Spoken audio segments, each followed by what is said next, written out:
দর্শক, যাত্রাবাড়ীতে ঢাকা দক্ষিণ সিটি কর্পোরেশনের অবৈধ উচ্ছেদ অভিযান চলছে। সেই অভিযানের সাথে আছে আমাদের সহকর্মী শাহরিয়ার ইমতিয়াজ, যুক্ত হচ্ছে তার সাথে।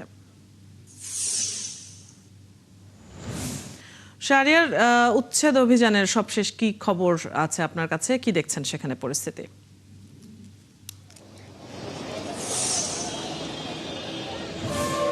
ধন্যবাদ অদিতি। অবৈধ যে বাস কাউন্টারগুলো আছে সাইদাবাদ বাস টার্মিনালে, সেটা উচ্ছেদ যে অভিযান সেটা কিন্তু শুরু হয়েছে আমরা দেখেছি দুপুর 12:30টার পরে, এবং সে উচ্ছেদ অভিযান কিন্তু এখনো কিন্তু চলছে। এবং আমরা দেখেছি যে 12:30টার পরেই কিন্তু আসলে এখানকার যারা কর্তৃপক্ষ ছিল, বিশেষ করে ঢাকা দক্ষিণ সিটি কর্পোরেশনের যে কর্তৃপক্ষ আছে এবং তার নির্বাহী ম্যাজিস্ট্রেট আছে, তারা কিন্তু এখানে এসে প্রথমে আমরা দেখেছি মাইকিং এর মাধ্যমে ঘোষণা দিয়েছে যে সকল অবৈধ যে সকল বাস কাউন্টার আছে সেগুলোকে দ্রুত বন্ধ করতে। এবং তারপরে আমরা দেখেছি কিন্তু তার কিছুক্ষণ পরে কিন্তু আসলে এই অভিযান পরিচালনা শুরু হয়েছে, এবং সেই অভিযান পরিচালনা এখনো চলমান রয়েছে। এবং যে সকল অবৈধ বাস কাউন্টার আছে সেগুলো কিন্তু আসলে সবগুলোকে আসলে কিন্তু সিলগালা করে দেওয়া হচ্ছে, এবং তাদের যে দেখতে পাচ্ছেন যে ব্যানারগুলো আছে সেই ব্যানারগুলোকেও ভেঙে দেওয়া হচ্ছে।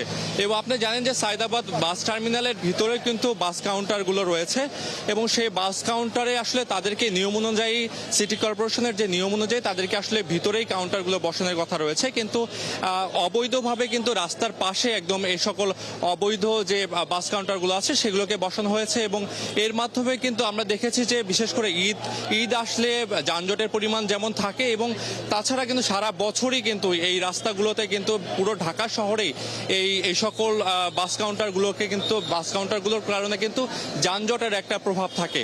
এবং সেই যানজট আসলে নিরসনেই আসলে সিটি কর্পোরেশন উদ্যোগ নিয়েছে।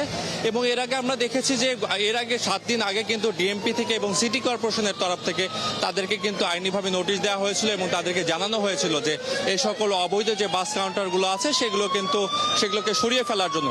এবং আজকে যেহেতু 7 দিন পরেও যেহেতু তাদের এই কাউন্টারগুলোকে সরিয়ে ফেলা হয়নি, তো সিটি কর্পোরেশন উদ্যোগ নিয়েছে এই সব এলাকায় যে অবৈধ যে বাস টার্মিনালগুলো, বাস কাউন্টারগুলো আছে সেগুলো আসলে উচ্ছেদের, এবং তার ধারাবাহিকতায় কিন্তু অভিযান চলছে। ধন্যবাদ শাহরিয়ার, আপনার কাছ থেকে আমরা উচ্ছেদ অভিযানের খবরাখবর জেনে নিচ্ছিলাম। নিশ্চয়ই আপনি খবর রাখতে থাকবেন। দর্শক।